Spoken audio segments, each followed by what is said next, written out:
पहले गांधी, फिर सरदार पटेल और अब अंबेडकर। बीजेपी इन दिनों स्वतंत्रता आंदोलन के प्रतीकों को अपने रंग में ढाल रही है। मोदी और अंबेडकर को मार्टिन लूथर किंग जूनियर बताते हैं तो दूसरी ओर दलित एंटरप्रेन्योरशिप को बढ़ावा देने के लिए स्टैंड अप इंडिया करते हैं। यही नहीं, बाबा साहब अंबेडकर की 125वीं जयंती के मौके पर विशाल रैली की भी तैयारियां हैं। अंबेडकर की विरासत पर कब्जे की कोशिश के सियासी मायने निकाले जा रहे हैं और ये कि अगले साल यूपी में चुनाव होने हैं जहां दलित वोटर बीजेपी को सत्ता की चाबी दिला सकते हैं। ऐसे में सवाल यह है कि क्या बीजेपी का दलित कार्ड चलेगा? क्या मोदी दलितों का दिल जीत पाएंगे? और मायावती मोदी की नई स्ट्रैटेजी का मुकाबला कैसे कर पाएंगे? इन सभी पहलुओं पर चर्चा के लिए आवाज अड्डा पर आज हमारे साथ एक बड़ा पैनल है। हमारे साथ जुड़ रहे हैं उत्तर प्रदेश के बीजेपी प्रदेश अध्यक्ष लक्ष्मीकांत वाजपेयी, बीएसपी के नेता सुधींद्र भदौरिया, समाजवादी पार्टी के नेता सीपी राय साहब, दलित चिंतक कांचा इलैया साहब भी इस कार्यक्रम में शामिल हो रहे हैं। इसके अलावा दलित चिंतक चंद्रभान प्रसाद भी हमारे साथ कार्यक्रम में हैं, वरिष्ठ पत्रकार शरद प्रधान हैं और सीएसडीएस के फेलो हिलाल अहमद साहब। आप सभी का बहुत स्वागत है। तो जिन घटनाओं का जिक्र हमने शुरू में किया उनसे आगे बढ़े।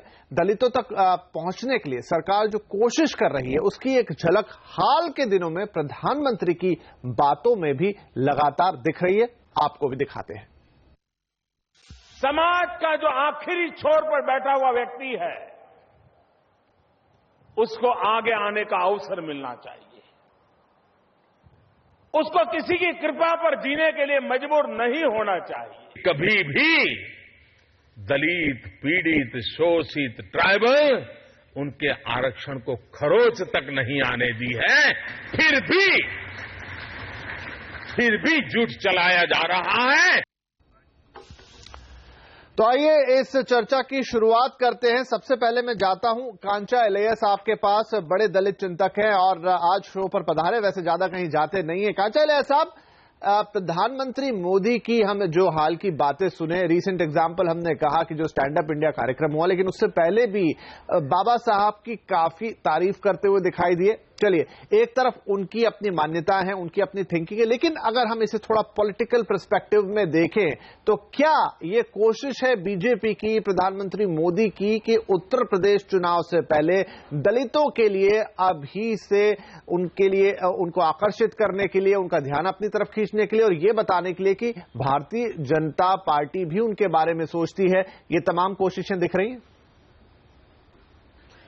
नहीं, वो तो जरूर वो कोशिश कर रहे हैं और पॉलिटिकल सिचुएशन में वो करना गलत नहीं होता है, क्योंकि इलेक्शन के पहले जो दलित का वोट जो स्टेट में ज्यादा है, वो स्टेट में थोड़ा परसेंटेज, वो 2014 में दलितों का वोट थोड़ा बीजेपी को भी गिरा, इसीलिए उन लोगों को 71 सीट्स वहां आ गए। पर इश्यू वो नहीं है।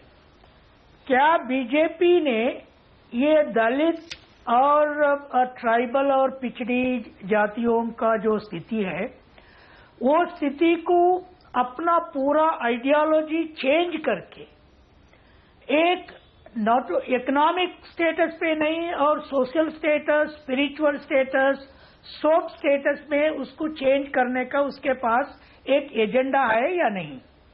नरेंद्र मोदी जी ने अंबेडकर, बगैर अंबेडकर मैं यहां तक नहीं आ सकता था बोल के भी बोला था।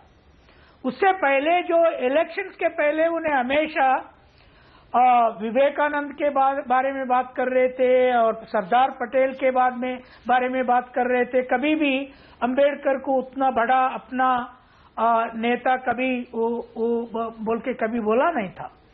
और सत्ता में आने के बाद ये एक नया राज शुरू हुआ था, दलितों को हम कुछ करना है। अंबेडकर और दलितों के लिए काफी उन्हें ये किया है, उसको ओन करना है। बिल्डिंग्स बनाने के लिए एक प्रणालिका दिया है और लंदन में उसका बिल्डिंग भी परचेज कर लिया।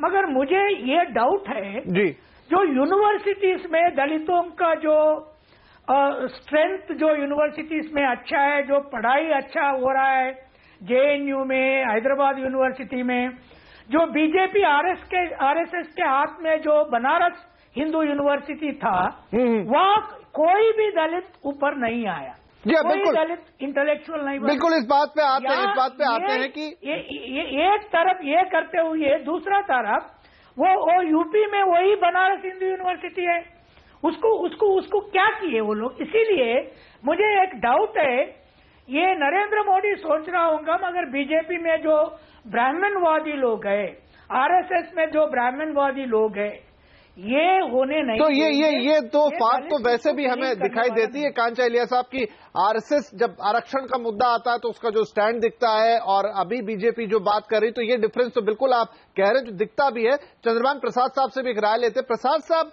अभी जो बातें देखने को मिली, जैसा कांचा इलिया साहब भी कह रहे थे कि पहले मोदी जी ने कभी ये बातें नहीं की, विवेकानंद की बात करते थे, दूसरे लीडर्स की बात करते थे, लेकिन हाल में हमने जितनी बाबा साहब की बात उनके मुंह से सुनी या जिस तरीके की चीजें हमने देखी, उससे ये लगता है कि उनकी विरासत को लेने के पीछे, ओन करने के पीछे कहीं कोई पॉलिटिकल मकसद भी है, और जो पहला साफ दिखता है वो उत्तर प्रदेश का चुनाव है। लोकतंत्र में लीडर्स और पॉलिटिकल पार्टीज जब कोई स्टैंड लेती हैं किसी विषय पर, किसी व्यक्ति पर, तो जाहिर है कि अपना पॉलिटिकल इंटरेस्ट भी देखती हैं। इसमें किसी को कोई आश्चर्य नहीं होना चाहिए। और मोदी जी ने आज बाबा साहब का नाम लिया, पहले क्यों नहीं लिया, ये विवाद का विषय नहीं है। आज लिया तो अच्छी बात है, इसका स्वागत करना चाहिए।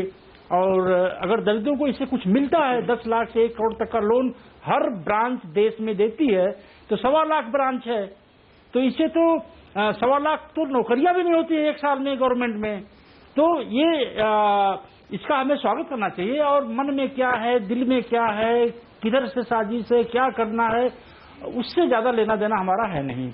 हमें तो दलितों के डेवलपमेंट में अगर गवर्नमेंट कुछ कर रही है तो उसका स्वागत करना चाहिए।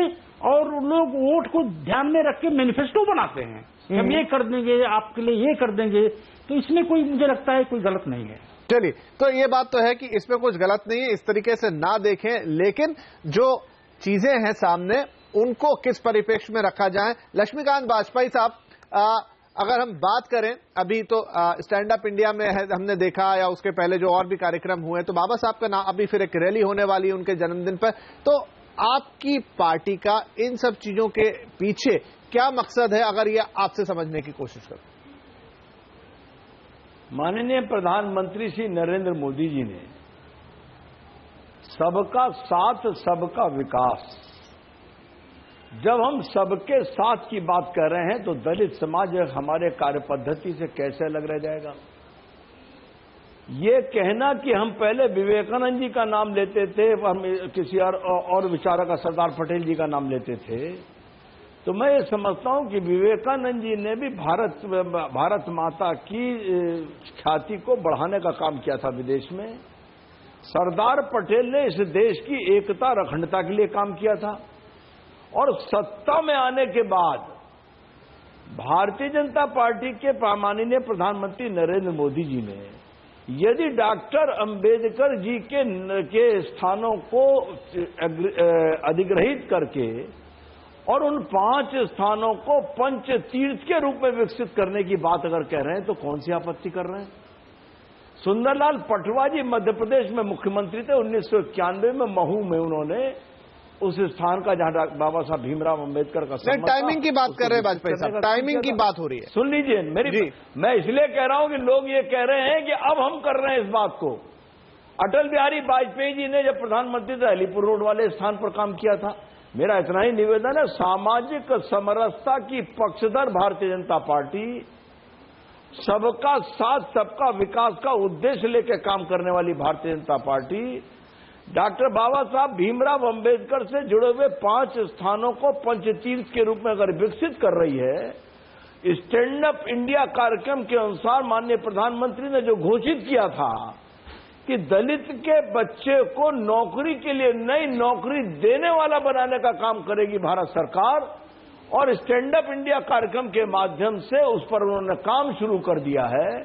1.25 लाख लोगों को अगर 1 साल में इस योग्य ऋण देकर खड़ा करने की परिस्थिति अगर सरकार पैदा करे तो मेरा एक मत है कि स्वागत किया जाना चाहिए। सुधींद्र भदौरिया साहब के पास जाता हूं। राजनीतिक चश्मे से नहीं देखना चाहिए। सुधींद्र जी, स्वागत ही होना चाहिए ऐसी चीजों का, इसको राजनीतिक चश्मे से नहीं देखना चाहिए, क्या कहेंगे आप? देखिए, जहां तक भारतीय जनता पार्टी का सवाल है, उन्होंने पिछले एक दशक से कोई भी ऐसा व्यक्ति और नाम नहीं छोड़ा है जिसकी उन्होंने वंदना न की हो। जब माननीय आडवाणी जी पाकिस्तान गए तो मोहम्मद अली जिन्ना की मजार पे भी जाके उन्होंने, और यहां तक कि कह दिया कि जिन्ना बहुत बड़े इस देश के इस पूरे इलाके के एक महान व्यक्ति थे जिन्होंने देश के लिए और पूरे इस अंचल के लिए बड़ी कुर्बानियां की। तो अभी आपने देखा कश्मीर में ये पीडीपी के साथ उन लोगों को भी बड़ा इस समय आदर और सत्कार कर रहे हैं जो वहां पर पाकिस्तानी झंडे भी लहराते हैं। तीसरी चीज मैं ये भी बता दूं कि बोडोलैंड में एक समय में जो आतंकवादी लोग थे उनके साथ भी मिलकर ये सरकार बना सकते हैं, तो उनको चुनाव में अपना नेता बना सकते हैं। नाम मैं ये कहना चाहता हूं बाबा साहब का नाम लेने में बहुत अंतर है।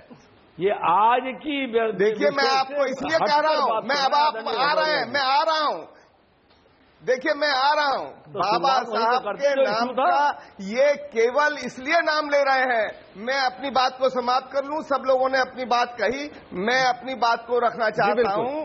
बाबा साहब के नाम का अगर इनके मन में आदर होता तो आरएसएस के जो महान नेता हैं भागवत जी ने ये नहीं कहा होता कि हम आरक्षण समाप्त करना चाहते हैं, हम उसको पुनर्विचार करेंगे इन चीजों पर। और इतना ही नहीं, कई मौकों पर इनके तमाम लोगों ने, चाहे वो रोहित वेमुला का प्रश्न रहा हो, उनमें उस समय उनके मंत्रियों ने क्या क्या नहीं कहा। और मैं आपको ये भी बतला दूं कि ये आचरण में हम दलितों पर, आप देख रहे हैं राजस्थान में बगल में सरकार है, क्या क्या जुल्म और अत्याचार देश में हो रहे हैं। ये मुझे अगर मैं फेरिस्त गिनाने लग जाऊं तो पूरा दिन पूरी रात में भी ये नहीं हो पाएगा। मैं ये कह रहा हूं केवल ये जी बिल्कुल बात है, आंकड़े हैं हमारे पास, उस पर भी आएंगे भदौरिया साहब। कोई आदर नहीं है बाबा साहब के लिए, केवल वोट लेना चाहते हैं जी, उस पर भी आएंगे, उस पर भी आएंगे। वोट की राजनीति के लिए कर रहे हैं, मन में आदर होता तो इस तरह से ये नहीं। चलिए, आपके ही प्रदेश की एक दूसरी पार्टी से भी राय ले ली जाए। सीपी राय साहब, क्या आप भी इत्तेफाक रखते हैं सुधींद्र भदौरिया साहब की बात पर, जैसा वो कह रहे हैं कि ये बस मौका परस्ती है? कम करो। जहां तक बीजेपी और आरएसएस का सवाल है, इसका चरित्र तो हमेशा से साफ है। 68 साल तक इनको बाबा साहब अम्बेडकर की याद नहीं आई। कल बाबू जगजीवन राम की बड़े जोर शोर से चर्चा कर रहे थे प्रधानमंत्री जी, वो शायद भूल गए कि 77 में बाबू जगजीवन राम को प्रधानमंत्री न बनने देने वाले लोग और कोई नहीं बल्कि तत्कालीन जनसंघ के लोग थे। तत्कालीन जनसंघ और तात्कालिक आरएसएस, और तब मुरारजी तो प्रधानमंत्री बने थे।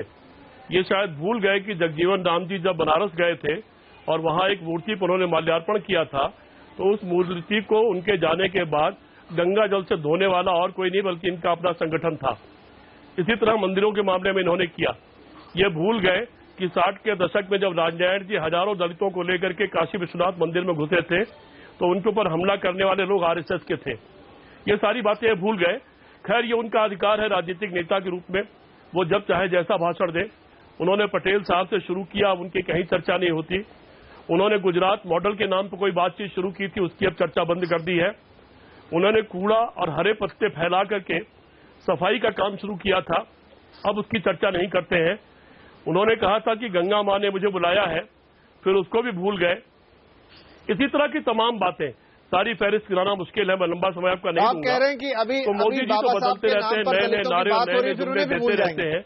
एक जुमला ये भी सही, और ये उनका अधिकार है कि वो किसी का भी नाम ले, किसी का बोले, उनकी रणनीति हो सकती है राजनीति की। मैं तो सिर्फ देश को ये बताना चाहता हूं आपके माध्यम से कि इन पर भरोसा नहीं किया जा सकता, क्योंकि भरोसे का कोई काम इन्होंने अब तक नहीं किया और किसी भी बात पर ये अब तक टिके नहीं है।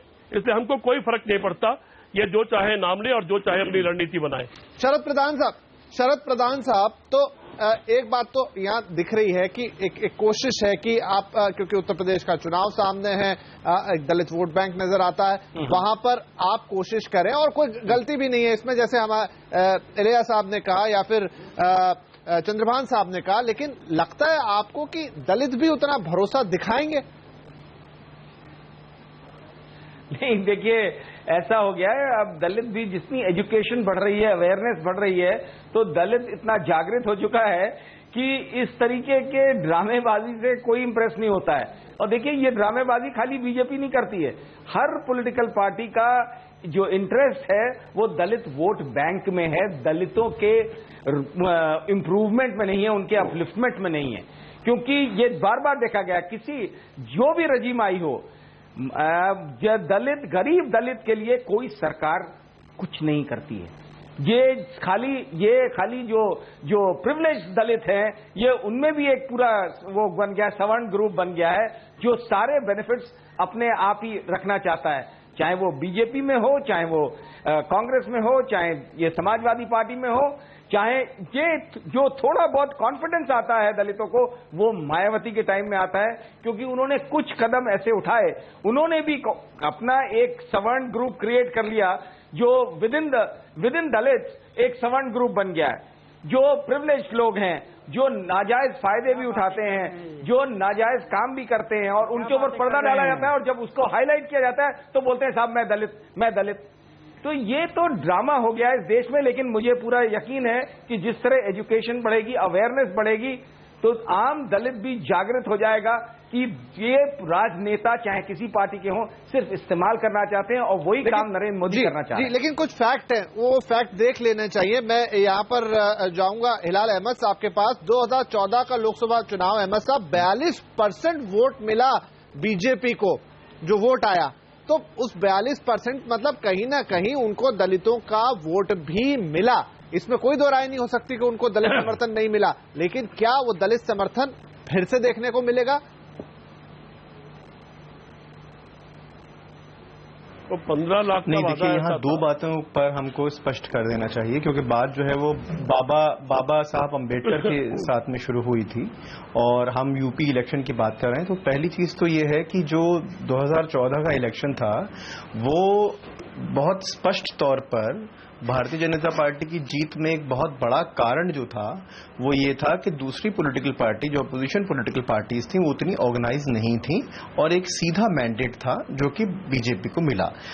मैं उसमें नहीं जाऊंगा कि कितना वोट, क्योंकि जो जीती हुई सीटें हैं उनका अगर हम एनालिसिस करें तो ये भी बहुत स्पष्ट होता है कि जो मार्जिन ऑफ डिफरेंस था, जीत का तिकोने मुकाबले थे, वो भी एक बहुत बड़ा फैक्टर है। मैं उसमें नहीं जाऊंगा, लेकिन जो बड़ा सवाल आपके सवाल से निकल रहा है वो ये है कि क्या आज दलित वोट बीजेपी की तरफ इस तरह के जो इशारे हैं उनसे उसकी तरफ जाएगा या नहीं जाएगा। इसके दो जवाब देना चाहता हूं मैं। पहला जवाब तो ये है कि उत्तर प्रदेश में जो समाजवादी पार्टी है उसको एंटी इनकम्बेंसी का सामना करना पड़ सकता है, लेकिन पूरे देश में जिस तरह की एंटी दलित पॉलिटिक्स का हिस्सा बीजेपी के सहयोगी संगठन करते चले आ रहे हैं पिछले 1-1.5 साल से, और खासतौर से यूनिवर्सिटीज में, उससे एक बात स्पष्ट है कि अंबेडकर एक सिंबल के तौर पर एक बहुत बड़ी चुनौती भाजपा के लिए बने हैं, और ये बहुत ज्यादा जरूरी है कि अंबेडकर का नाम लेकर एक सिंबल के तौर पर जो वोट बैंक खिसकता हुआ लग रहा है यूपी में, उसकी तरफ आकर उसको अपनी ओर आकर्षित किया जा सके। कंचन इलिया साहब ने जो शुरू में बात कही थी वो अंबेडकर एज ए सिंबल के एप्रोप्रिएशन वाली बात है, और यहां मैं कहना चाहता हूं कि पिछले 20 सालों में खासकर जो दलित है उसको केवल आरक्षण से जोड़कर नहीं देखना चाहिए। दलित एक राजनीतिक शब्द है और दलित राजनीति की अपनी व्याख्याएं हैं। भाजपा यह जानती है, इसलिए वो उन व्याख्याओं में और उस तरह की व्याख्याओं से उपजने वाली राजनीति में नहीं जा रही है, और वो केवल सिंबॉलिज्म कर रहे हैं। जो शरद भाई इस बात की तरफ इशारा कर रहे थे, ये सिंबॉलिज्म की एक लिमिट होगी, और जिस तरीके से बीएसपी जो है, अभी पता नहीं कि यूपी में कैसे समीकरण बनेंगे, लेकिन भाजपा के जो इशारे हैं वो दो तरफ हैं। एक तरफ जो दलितों का एक तबका उसको अपनी ओर आकर्षित करे, और दूसरा इशारा वो ये है कि अगर कोई समीकरण किसी पॉलिटिकल पार्टी खासतौर से बीएसपी से बन सके तो वो उसके लिए एक ओपन डोर पॉलिसी इस समय में इन इशारों से साबित कर सके। जी, तो कांचा इलैया साहब, जो आप भी प्रश्न उठा रहे थे कि दो फाक होती हुई दिखती है। एक तरफ आप बाबा साहब को इंडोर्स कर रहे हैं, उनकी बात कर रहे हैं, उनकी चीजों को लेकर आ रहे हैं, आप संविधान की बात कर रहे हैं, मार्टिन लूथर किंग से उनकी तुलना कर रहे हैं, लेकिन दूसरी तरफ अंदर ही जो संगठन है, चाहे आरएसएस की बात कर ले, वहां से ऐसा भाव आता है कि आरक्षण के खिलाफ है, बल्कि भाव क्या सीधी ही बात है। तो ये एक थिंकिंग में डिफरेंस है, मतलब आप कह कुछ रहे हैं लेकिन मन में कुछ और बात है। तो क्या ये अपने मकसद में कामयाब होते दिखेंगे? क्या दलित आकर्षित होगा या वो समझेगा कि नहीं, दूर ही रहना है? नहीं, देखिए, प्रधानमंत्री जी ने अंबेडकर के बारे में बात कर रहे हैं, दलितों के बारे में बात कर रहे हैं, पिछड़ी जाति के बारे में बात कर रहे हैं। उन्हें इलेक्शन का कैंपेन में भी केरला जाके ये 10 साल, आने वाले 10 साल जो है दलित और पिछड़ी जातियों का सरकार रहेगा बोल के भी बोला था। मगर देखिए, वो सरकार में जो फाइनेंस मिनिस्टर है उसका बैकग्राउंड हमको मालूम है, फॉरेन रिलेशंस मिनिस्टर है, दूसरा कोई मिनिस्टर अंबेडकर का नाम भी नहीं लेते और दलितों का उन्नति के लिए कुछ बात भी नहीं करते। और उससे ज्यादा आरएसएस जो ये सरकार को अंदर से चला रहे हैं, उसका कोई दलितों का चेंज के लिए बात नहीं करते। देखिए, यह एक फंडामेंटल डिफरेंस है कांग्रेस और बीजेपी से। कांग्रेस को दूसरा रिलीजियस विंग्स नहीं है, वो सेक्युलरिज्म बोलते रहते हैं, उसमें भी जो कंजर्वेटिव्स है, जो लिबरल्स है, ऑल सॉर्ट्स ऑफ पीपल उसमें है। मगर बीजेपी ने एक रिलीजियस पार्टी भी है, आरएसएस उसका रिलीजियस विंग है। ये विंग ये बात बोलेगा, जो जैसा बीजेपी का स्पोक्स पर्सन बोल रहा है, कल बीजेपी ने, आरएसएस ने देश को बोलेगा क्या, जो हिंदू दलित है वो पूजा मंदिर जाने वाला ही नहीं, हर मंदिर में दलित पुजारी होगा। शंकराचार्य पीठा में दलित शंकराचार्य होने के हम सपोर्ट करेंगे। ये वो बोल सकते क्या? वो अगर बोल सके तो उसको ट्रस्ट करने का एक वादा हो सकता है, वो ट्रस्ट कर सकते हैं। सीधा सवाल आपसे ये लॉजिकल इशू है। वाजपेयी साहब जी, क्या दलित पुजारी होंगे? क्या शंकराचार्य दलित होंगे? शिक्षित व्यक्ति को, प्रत्येक को संविधान काम करने का अधिकार देता, किसी को रोकता नहीं है। मैं दूसरी बात कहना चाहता हूं, सुदीन भदौरिया जी ने जहां से बात शुरू करी थी, उन्होंने विषय से हटकर प्रारंभ किया था। लेकिन जो कांचा इलैया साहब ने जो लक्ष्मीकांत साहब, जो कांचा इलैया साहब ने सवाल पूछा, संविधान के भीतर जाति और धर्म के आधार पर कोई विभेद नहीं है। शिक्षित और उपयुक्त पात्र व्यक्ति को किसी काम से रोका नहीं गया है।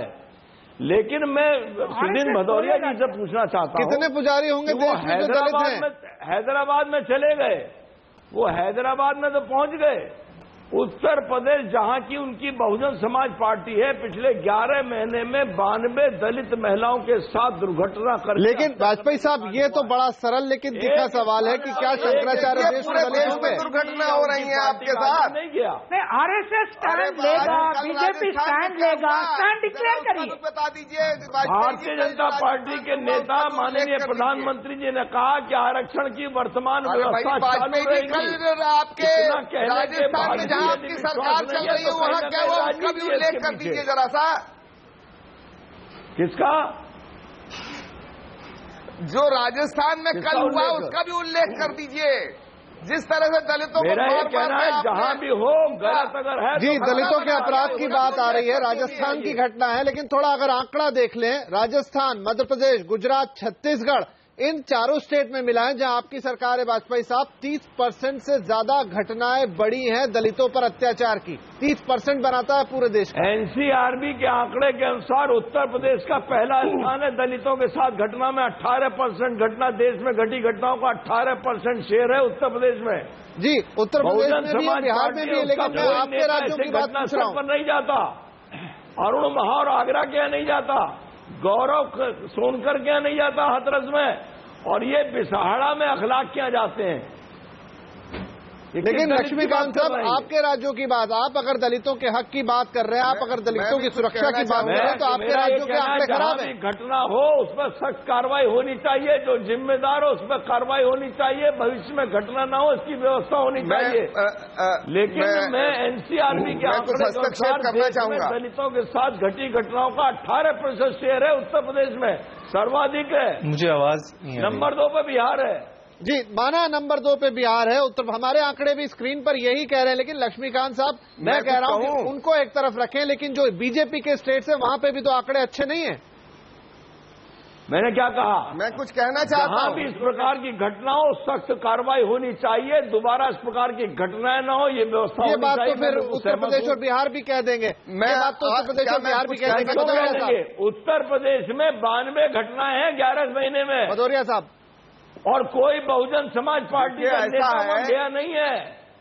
सीपी राय साहब की पार्टी की सरकार है, इन्होंने भी कोई सख्त कार्रवाई नहीं की है। अनुमति दें तो इसका भी उत्तर वो दे देंगे। वाजपेयी जी, मैं आप ही से प्रश्न करना चाहता हूँ। मैं तो इंतजार कर रहा था कि विषय पर बात करें, चल रही है, लेकिन अब जवाब देना पड़ेगा मुझे। देखिए, महाराष्ट्र में आबादी ज्यादा है वहाँ की। मैं ये जरा कहना चाहता हूँ, महाराष्ट्र में भारतीय जनता पार्टी की सरकार चल रही है, वहां पर मंदिर में महिलाओं को प्रवेश नहीं करने दिया जा रहा है। वहां पर माननीय हाई कोर्ट ने फैसला किया, माननीय उच्च न्यायालय का आदेश हो गया, सबको मानना पड़ेगा, प्रवेश करने दिया गया। मैं ये कह रहा हूं कि इनके मुख्यमंत्री वहां पर हैं भारतीय जनता पार्टी के, देश भर में महिलाओं का अपमान होता है, दलितों का अपमान होता है, पिछड़े वर्ग के लोगों का अपमान होता है, अल्पसंख्यकों के साथ जो जुल्म होता है वो पूरे देश ने देखा है। आ गए ना अल्पसंख्यक पर। चलिए, सीपी राय साहब अपनी बात कुछ रखना चाह रहे थे। नाम लेकर अल्पसंख्यक की राजनीति करते हैं आप लोग। बिछाड़ा में गए थे नसीमुद्दीन लक्ष्मीकांत जी, सुधे आगरा में, भदौरिया साहब, दोनों से आग्रह करूंगा आप रुके। सीपी राय साहब, आप बोलना चाह रहे थे। जी, मैं बीच में नहीं बोलता, लेकिन अभी कुछ घटनाओं का जिक्र किया वाजपेयी जी ने। बहुत वरिष्ठ नेता है, पार्टी के प्रदेश अध्यक्ष है। उत्तर प्रदेश में 18% घटनाओं का उन्होंने जिक्र किया। एक भी घटना नहीं होना चाहिए, हम तो ये चाहते हैं।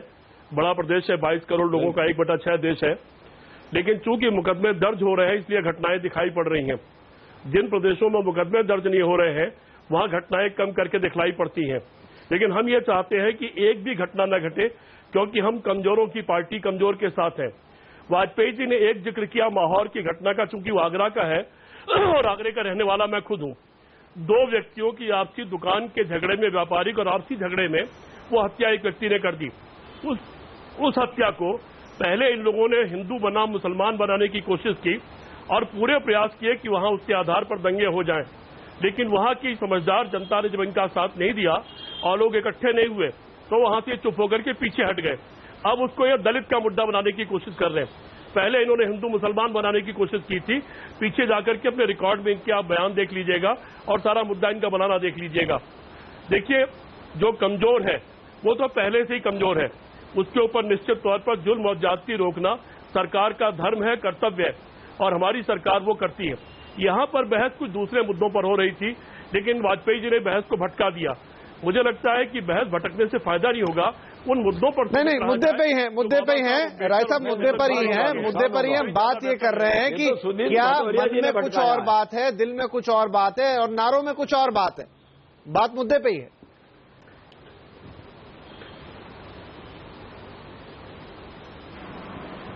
जी, चलिए यहाँ पर मैं आता हूं चंद्रभान प्रसाद साहब, आप जो यही मूल प्रश्न है कि एक तरफ हम बात तो सुन रहे हैं क्योंकि अब चुनाव है, चुनाव का वक्त है, आपको चीजें लेकर जानी पड़ेंगी और कोई बुराई भी नहीं है जैसा हमने शुरू में बात कही। लेकिन क्या रोहित वेमुला जैसी घटना, आरक्षण के विरोध जैसी घटना, भले ही वो आरएसएस की तरफ से आती हो, ये दिखाती है कि यहाँ आपके कहने में कुछ और बातें आती हैं, नारों में कुछ और बातें आती हैं, लेकिन दिल में कुछ और है। उसके पीछे जो है, जो संघ परिवार है, संघ परिवार का नजरिया राइजिंग दलित के खिलाफ है, पहले भी रहा है। पर मैं बहुत ही एक विनम्रता के साथ कहना चाहूंगा, आपके पैनल में शरद जी हैं, इन्होंने कहा है कि जो दलित थोड़ा आगे बढ़ गया वो सवर्ण हो गया, सवर्णों की तरह व्यवहार करता है। ये समाजशास्त्र की जो नई जो परिभाषा अपने दलितों के साथ हैं, हाँ, आप ये नहीं दे रहे, आपने सवर्णों की सवर्णता देखी है क्या कभी जीवन में? आप इस तरह की बातें आपके टेलीविजन चैनल पर कर रहे हैं कि ये सवर्ण की तरह हो गए। देखने के बाद कह रहा हूँ, आपकी नजरों में, यानी आपके भी नजरों में राइजिंग दलित पसंद नहीं है, परेशानी हो रही है आपको। शरद जी, ज्ञान मत दीजिए इस तरह से। नहीं, आप ये गलत, आपका नजरिया गलत है। भेज के देख लीजिए ना। बिल्कुल नहीं, आप बोल रहे हैं जो दलित आगे बढ़ गए सवर्ण हो गए। दलित किसी IAS दलित के पास किसी गरीब दलित को भेज कर देख लीजिए। गलत समझ रहे हैं, आपकी मानसिकता गलत नहीं समझे शरद जी, मानसिकता गलत नहीं समझे, ये आपकी आदत है, इस आदत को बदलिए। चलिए चंद्रभान साहब, आप बात पूरी कीजिए।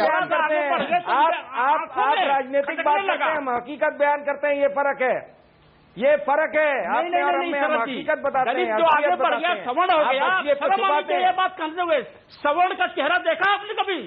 सवर्ण की सवर्णता देखा कभी आपने? अरे आप बहुत अच्छी तरह पहचानते हैं, आज भी होते हैं, क्या गंदगी फैलाते हैं वो पहचानता हूँ। शरद जी, चंद्रभान जी, बोलता हूँ। चंद्रभान जी, बात पूरी करें आप। नहीं, बताइए, पब्लिक के बीच में बोल रहे हैं जो दलित आगे बढ़ गया सवर्ण हो गया। सवर्ण कितना गुस्सा बताइए चंद्रभान जी, आपको दलित वैसे हो गए हैं क्या जो आगे बढ़ गया? दलितों को इस तरह से मारपीट कर रहा है, दलित को दलित नहीं समझता, क्या अपना भाई नहीं समझता है, यही हकीकत है। ये हम लोग क्या बात कर रहे हैं, आपने देखा नहीं है। चंद्रभान जी, शरद जी, सच बात बुरी लगती है। नहीं, बिल्कुल गलत। अब मुद्दे से बाहर निकल जाएंगे। चंद्रभान जी, आप अपनी बात पूरी करें। चंद्रभान जी, आप अपनी बात पूरी करें। आप जमीनी हकीकत नहीं जानते हैं। आगे बढ़े हुए दलितों को सवर्ण डिक्लेयर कर रहे हैं, आपको थोड़ा भी अफसोस नहीं आता है इस बात? चलिए, तो ये बात एक दलित के भरोसे की यहाँ पर आगे थोड़ा माहौल गर्म हो चला है, इसे ठंडा करने के लिए आप गलत सोच है। शरद जी, चंद्रभान जी, थोड़ा माहौल गर्म हो गया, इसे ठंडा करते हैं, थोड़ा सा एक विराम लेते हैं, एक छोटा सा ब्रेक लेते हैं और दोबारा लौट कर आएंगे और यही जानने की कोशिश करेंगे कि क्या ये जो अंतर शायद बातों में भी झलक आता है, यही फिर मूल रूप ले लेता है। तो यहाँ पर लेंगे एक छोटा सा ब्रेक और ब्रेक के बाद आके चर्चा को आगे बढ़ाएंगे।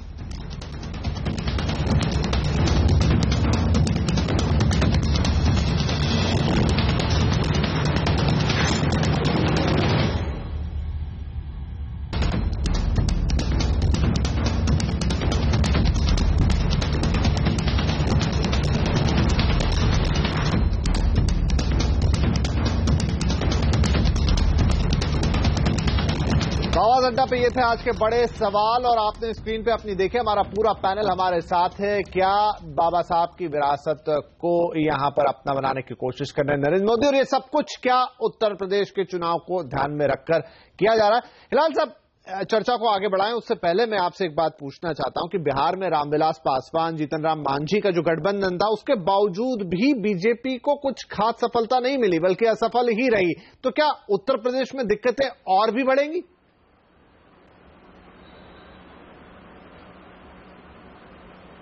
ये सवाल मुझसे है क्या? जी, आपसे हिलाल साहब। अच्छा, हाँ, नहीं, ये देखिए वही वाली बात है कि ये बहुत आसान है ये कह देना, लेकिन जब आप विश्लेषण करते हैं राज्य विशेष में तो आपको ये इस बात को ध्यान में रखना पड़ता है कि वहां पर जिसे हम दलित कह रहे हैं वो जातियां परंपरागत रूप से किन पॉलिटिकल पार्टीज के साथ रही हैं।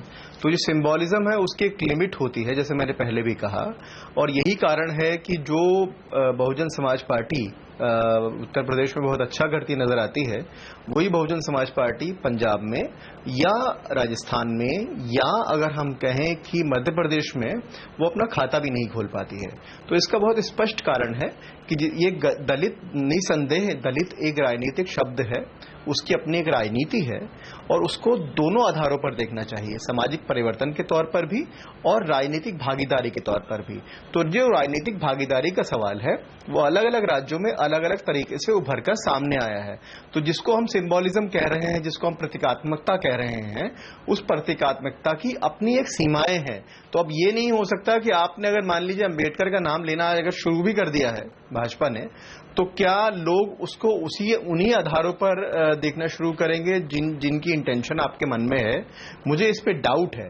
लेकिन ये सिंबॉलिज्म काम कब करता है? जबकि आप अपने रास्ते खोलते हैं किसी और राजनीतिक दल के साथ गठबंधन करने के लिए। और मैं यह फिर बार बार कहना चाहता हूं कि जो बिहार में हुआ वो जरूरी नहीं है कि वो यूपी में भी हो, ये बिल्कुल जरूरी नहीं है। या जो आसाम में हो रहा है वो राजस्थान में होगा, इसकी बिल्कुल संभावना नहीं है। तो मुझे लगता है कि यूपी के चुनाव को यूपी की नजर से देखना चाहिए।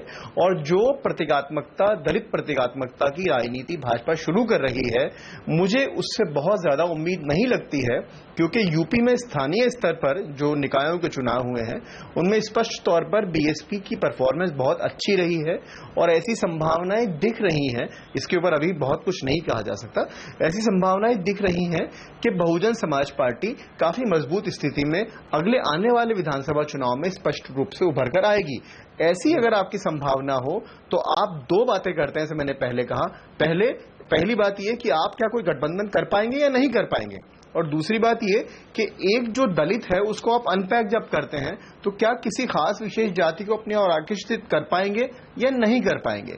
तो मुझे लगता है कि इस परिप्रेक्ष्य में जो बाबा साहब का नाम ले रहे हैं भाजपा वाले लोग, उसको उस नजर से यूपी के विशेष संदर्भ में रखकर देखना चाहिए। जी शरद प्रधान साहब, तो जैसा हिलाल कह रहे हैं कि बीएसपी ने जिस तरह का प्रदर्शन किया अभी हाल फिलहाल निकाय चुनाव में, और आगे चलते हुए अगर हम उत्तर प्रदेश में देखें तो कोई बहुत ऑप्शन नहीं होते वोट डालने वालों के पास, तो बीजेपी को कहीं ये लगता है कि अगर यहां से अगर आप कुछ लोगों को आकर्षित कर सकें, यहां थोड़ी सेंध लगा सकें तो थोड़े चांसेस बढ़ते हैं?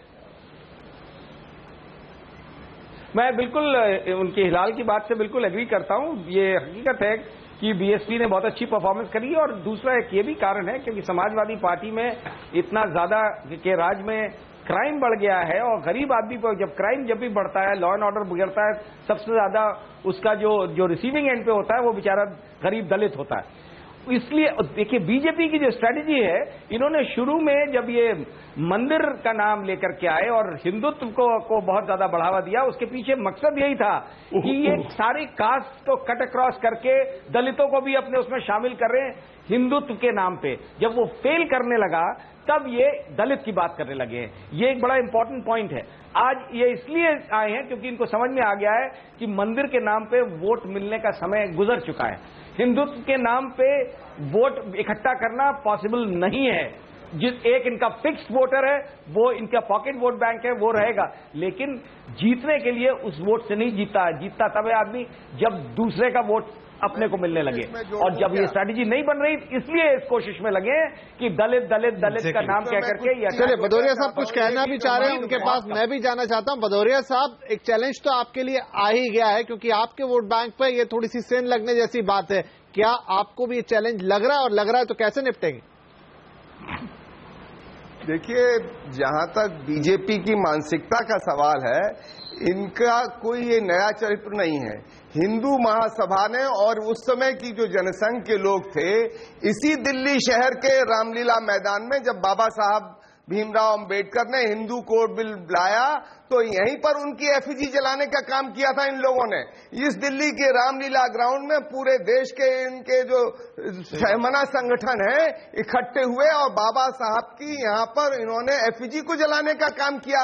अब ये कितना भी ढोल पीटते रहे, इनके चरित्र, इनके नाम को हम और पूरे देश के लोग जानते हैं किस तरह की ये राजनीति करते रहे हैं, और तब से लेके आज तक रोहित वेमुला के समय में भी इनका ये चरित्र है। पर इसलिए पूरे देश के लोग और खास तौर से उत्तर प्रदेश के लोग इस चीज को समझते हैं, जानते हैं। कुछ कहने की वहां जरूरत नहीं है। ये कितना भी ढोल पीटते रहे, इनको कुछ हासिल नहीं होने वाला।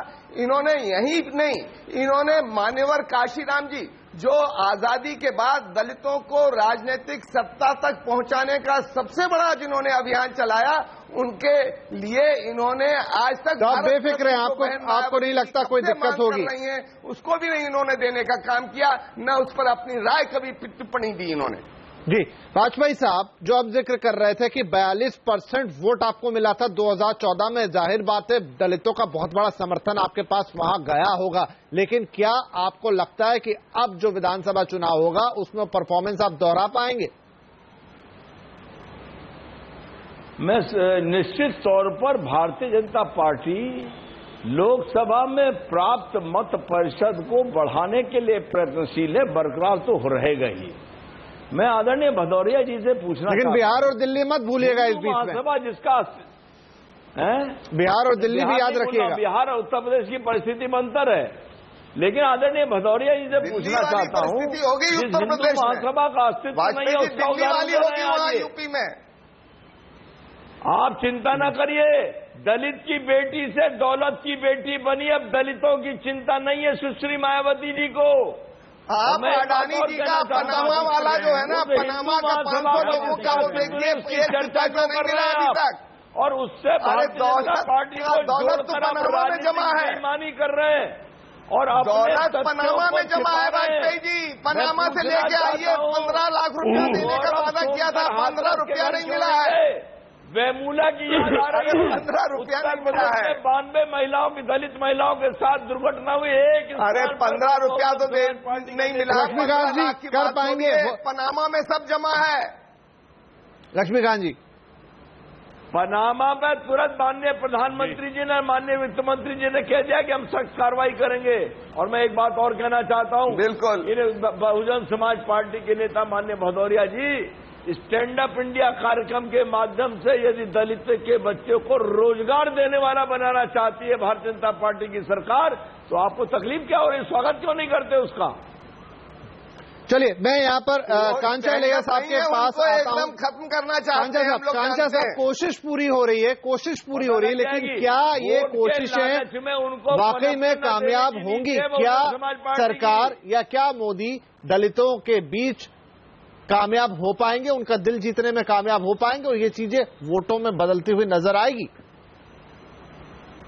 देखिए, अगर ये देश का इलेक्टोरल हिस्ट्री अगर आप देखें, कांग्रेस के साथ 1971 इलेक्शन के बाद दलित, ट्राइबल्स और मुस्लिम्स काफी जुड़ के थे पूरा देश में, एक जगह में नहीं।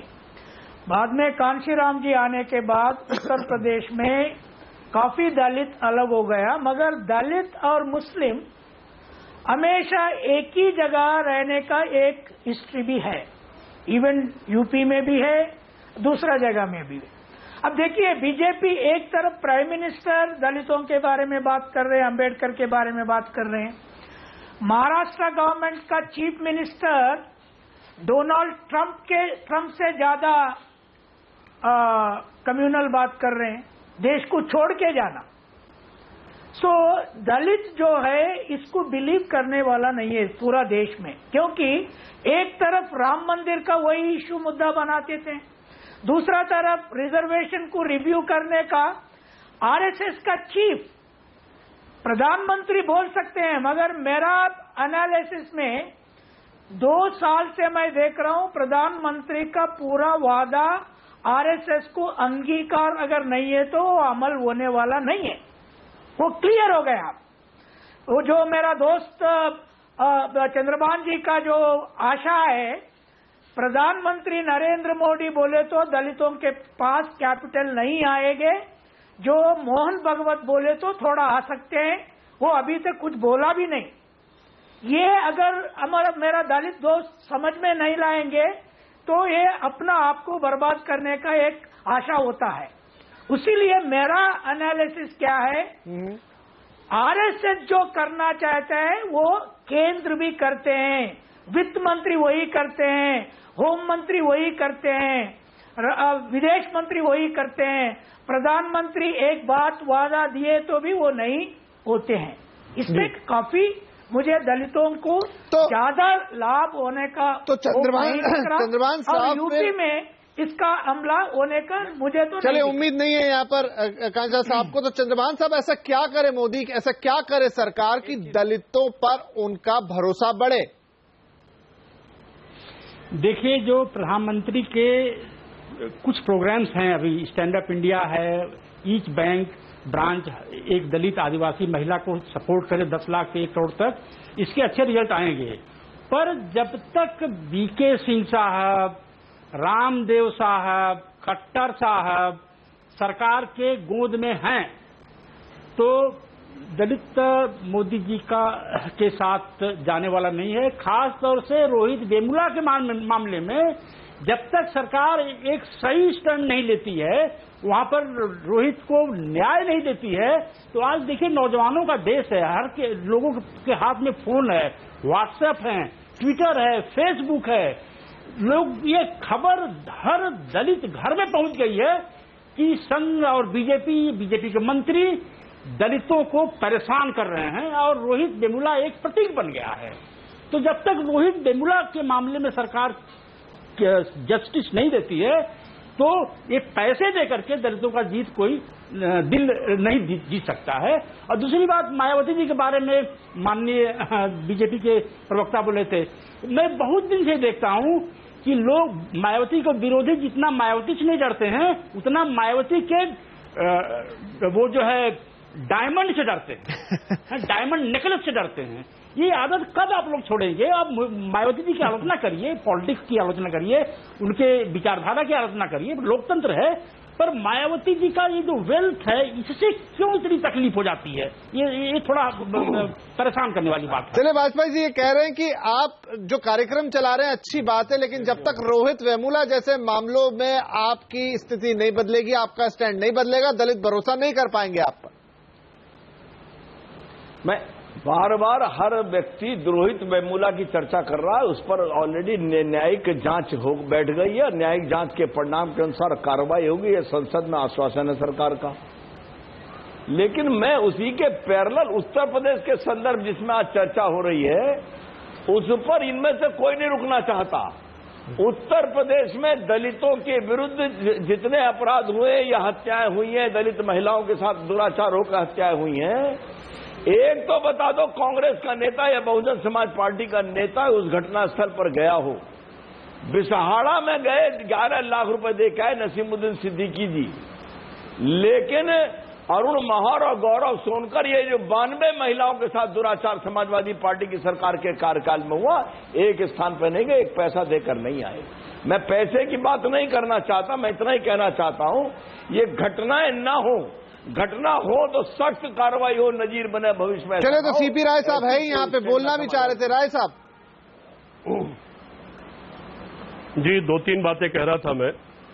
पहली बात तो यह कि उत्तर प्रदेश में जो पिछला विधानसभा चुनाव हुआ था, उसमें 2/3 से ज्यादा जो रिजर्व सीटें हैं वो हम जीते। वाजपेयी जी बैठे विधानसभा के सदस्य, इनको पता है। लोगों ने हमारे ऊपर भरोसा जताया, क्या हुआ? और भरोसा इसलिए जताया कि लोगों को मालूम था कि हम उनके साथ हैं। पिछले विधानसभा चुनाव में 2/3 से ज्यादा सीटें, 50 से अधिक सीटें विधानसभा की रिजर्व सीटें वो हम जीते। दूसरा पक्ष ये है कि वाजपेयी जी का जो मातृ संगठन है, जिसके सब लोग कार्यकर्ता है, आरएसएस, आज तक उसमें किसी दलित को इन लोगों ने सर्वोच्च स्थान देने की कोशिश नहीं की। एक दलित को इन्होंने बीजेपी अध्यक्ष बनाया था, लेकिन उसको खुद बदनाम करके हटना पड़ा। ये क्या वाजपेयी जी कह सकते हैं कि आरएसएस का अगला संघ चालक कोई दलित होगा? वो ये कहने की स्थिति में नहीं है। संघ का जो व्यवहार अपनी जगह, लेकिन जहां तक समाजवादी पार्टी की स्थिति है, हम मुकदमों पर रोक नहीं लगाते, सारे मुकदमे दर्ज करते हैं, मुकदमे दिखलाई पड़ रहे हैं, लेकिन ऐसा एक भी केस नहीं है जिस पर तत्काल कार्रवाई नहीं हो, जिसके ऊपर तत्काल फैसला ना हुआ हो और जिसमें तत्काल मुजरिम जेल ना भेजा गया हो। बार बार एक आदमी का नाम वाजपेयी जी ले रहे हैं, आगरा की घटना का। जिस दिन घटना घटी उसी दिन 3 आरोपी गौरव सोनकर हाथरस भी कह रहा हूं, जिसकी हत्या हुई थी उसको 10 लाख रुपए का मुआवजा दे दिया। हम मुआवजे को किसी की जान की कीमत नहीं मानते, वो पैसा जनता का है। इसलिए वाजपेयी जी, अगर हमारे ऊपर लोगों ने भरोसा जताया और हमको 2/3 से ज्यादा विधानसभा सीटें दी हैं, तो कहीं न कहीं वो भरोसा आज भी हम पर कायम है। जहां तक बहन मायावती जी का सवाल है, उन्होंने अगर पिछले अपनी सरकार के जमाने में जो पैसा अपनी मूर्तियों पर खर्च हुआ, जो पैसा पत्थरों पर खर्च किया, वो कहीं दलितों की बस्तियों में स्कूल बनाने पर खर्च चलिए तो यहाँ पर सबके बीच में कॉन्फ्लिक्ट है। हिलाल अहमद साहब, आप कुछ बोलना चाह रहे थे, क्योंकि जिस तरह के समीकरण यहाँ दिख रहे हैं उससे आपको क्या तस्वीर नजर आती है? उन पर खर्च कर दिया होता तो शायद लोगों को उन पर भरोसा होता। आज उत्तर प्रदेश की जनता सुन पाया, दोबारा बोलिए। लाल साहब, मैं कह रहा था कि आप बोलना चाह रहे थे, आपने अपनी मुझे अभी आवाज बीजेपी, बीएसपी, एसपी तीनों की बात आपके सामने आ गई। अब मैं कह रहा हूं कि क्या समीकरण आपको नजर आता है, क्योंकि यहाँ दलित ऐसा लग रहा है कि एक वोट बैंक की तरह ही दिख रहा है सबको। नहीं, देखिए ये एक बड़ा दुर्भाग्य की बात है कि यहाँ पर एक बार फिर मैं एक बात आपको जो है वो आंकड़ों की बताना चाहता हूँ कि एनएसएसओ डेटा जो है वो पिछले जितने राउंड और लेटेस्ट राउंड जो एनएसएसओ डेटा है वो ये साबित करता है कि इस पूरे देश में और उत्तर प्रदेश में जो गरीब हैं, जो लोग पॉवर्टी लाइन के नीचे हैं, वो ज्यादातर दलित हैं। तो गरीब और दलित की जो बात है वो एक अहम बात है, उसको सिंबोलिज्म से नहीं जोड़ना चाहिए। ज्यादातर मुसलमान प्रतीकात्मकता की अपनी एक सीमा होती है। जो तीनों पार्टी ज्यादातर मुसलमान बात करने की कोशिश कर रहे हैं, जो बार बार बात मैं अभी देखिए यहाँ पर जो बात हो रही है बार बार, उसमें ये हो रहा है कि ऐसा लग रहा है कि हम तुलना कर रहे हैं एक किस्म के मार्जिनलाइजेशन की दूसरे किस्म के मार्जिनलाइजेशन से। जब राजनीति में इस तरह की तुलना हो जाती है तो जो कॉम्प्रिहेंसिव डेवलपमेंट की बात होती है वो कहीं ना कहीं पर खो जाती है। तो मुझे बड़ा ये अफसोस है इस चीज से कि अगर वाकई में आप अपनी राजनीति कीजिए, लेकिन राजनीति में तुलनाएं जो विक्टिमहुड की हैं उसको नहीं करना चाहिए। जी शरद प्रधान साहब, तो जिस तरीके से हम देख रहे हैं कि अभी से प्रयास चालू हैं, बीएसपी की बात आपने सुनी, समाजवादी पार्टी अपने आप को यहां पर डिफेंड कर रही है घटनाओं को लेकर, लेकिन हम इससे क्या अंदाज लगाएं? क्या जो एक दलित करीब अगर परसेंटेज टर्म में देखूं यहां पे तो एक ठीक ठाक परसेंटेज है, 15% से ज्यादा है, ओबीसी को भी मिला लें तो परसेंटेज बहुत बड़ा हो जाता है। तो क्या सिर्फ वोट के लिए ही इनकी बात हो रही है, वास्तव में कोई इनके लिए नहीं सोच रहा है? ये बिल्कुल, ये तो मैंने पहले भी कहा कि ये जो कुछ सरकारें सोचती हैं वो वोट को नजर में रखते हुए ही सोचती हैं, ये दुर्भाग्य है। और लेकिन जो राय साहब ने जो बात कही वो बड़ी सिग्निफिकेंट है कि 2/3 रिजर्व सीटें समाजवादी पार्टी को मिली। देखिए ये इसलिए इंपॉर्टेंट है क्योंकि जब ये वोट की ये एक पैटर्न चलती है, जो अगर एक हवा बन रही है, उस टाइम एक हवा बन रही थी मायावती के खिलाफ और अखिलेश यादव की एक नई इमेज थी, उसको लेकर के तो पार्टी का वोट उधर बहा।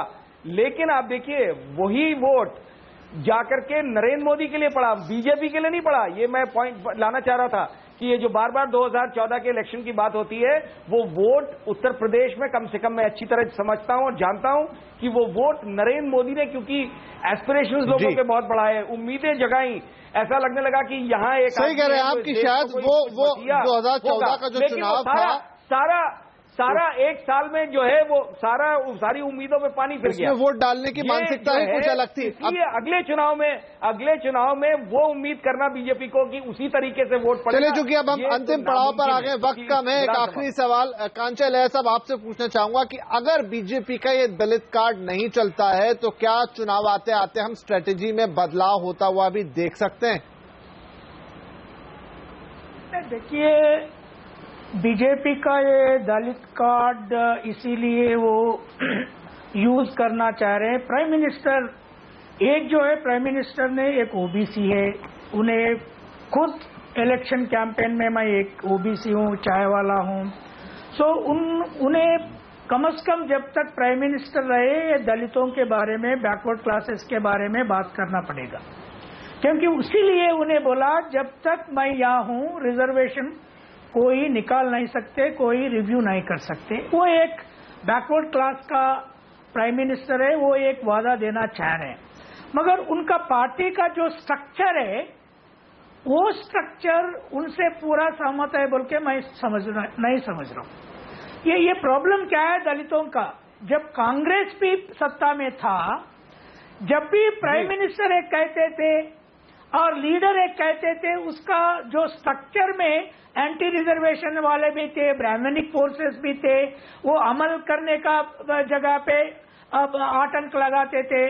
सो अब जो प्राइम मिनिस्टर करना चाह रहे, वो अपना वादा जो है सबके साथ सबका विकास और डेवलपमेंट विकास जो है वही बात करना चाह रहे। दूसरा मुद्दा हमारा नहीं है बोल के वो बोलना चाह रहे, मगर दलित अब सुन सकते क्या उसको? दलित अब सीख लिए, 2 साल में कुछ नहीं आया। चलिए, तो जो कह रहे हैं वो करके, माफी चाहूंगा लिया साहब क्योंकि समय समाप्त हो रहा है, तो जो कह रहे हैं, जो मुंह पे बात है, जो नारों में बात है, वही बात दिल में होनी चाहिए। और जब तक वो बात लेवल पे कुछ दिल में नहीं होगी तब तक शायद दलित भरोसा नहीं कर पाएगा इस देश का, सरकार के ऊपर, मोदी के ऊपर। और अगर वास्तव में में कुछ बोले जी, वो करना चाहते हैं तो उसे काम में बदलना पड़ेगा, सारे विरोधाभास खत्म करने पड़ेंगे। चलिए, आज के लिए समय समाप्त हो रहा है, लेकिन इस चर्चा में आप सभी महानुभावों का शामिल होने के लिए बहुत बहुत धन्यवाद। नमस्कार।